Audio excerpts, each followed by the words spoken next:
Was Shia LaBeouf before Shia LaBeouf was Joe Moss. We only got 30 seconds, so I mean, I'll try his voice, but I don't know, man. Who makes that choice? Who's pretending to be who? We're pretending to talk to a you that doesn't exist yet, but what's really going on here? I don't think any of us understand. Maybe you do. There's always reflections of you in the screen, but I can't speak. I'm dumb. I'm the dumbest, but Shia talks. 30 seconds, so, all right, pressure, whatever. Hey, Mom, it's really Joe. Bet you never thought this would fucking happen, huh?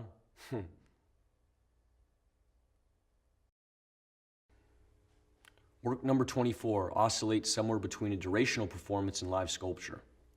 The work seeks to act both as a social and institutional critique of what is an art school, presented then in the form of a bookshop as opposed to a library, arguably a democratic equivalent.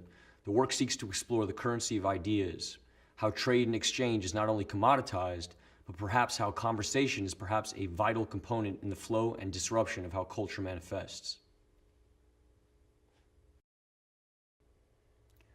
My practice revolves around questions of fact and fiction and the blurred line that lies between. I'm interested in how surveillance images can be manipulated and orchestrated in order to create a particular narrative, creating an unreliable narrator. There are 3 parts to the work: footage of a factual space whereby a sequence of events has occurred, a digital drawing of the space, and a strip back stage to its crude, simplest skeletal form, where the sequence of events is reenacted.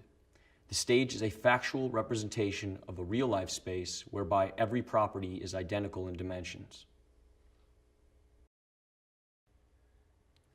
57,910,000, 108,200,000, 149,600,000, 227,940,000, 778,330,000, 1,429,400,000, 2,970,990,000, 4,504,000,5,913,520,000. I can't stop looking at my phone and computer. Separate, connected entity making me lose time-space awareness. Where's my phone? I need to make this sunset digital. Stone preserved in binary code till the server breaks and the national grid runs out of gas. I can't find my money. That left the physical sphere long ago. All I see remind me of things online or in a video game. They are so real in the moment. I climbed that mountain with my mind and fingers. My body didn't even get close. All my experiences turned into light and pixels.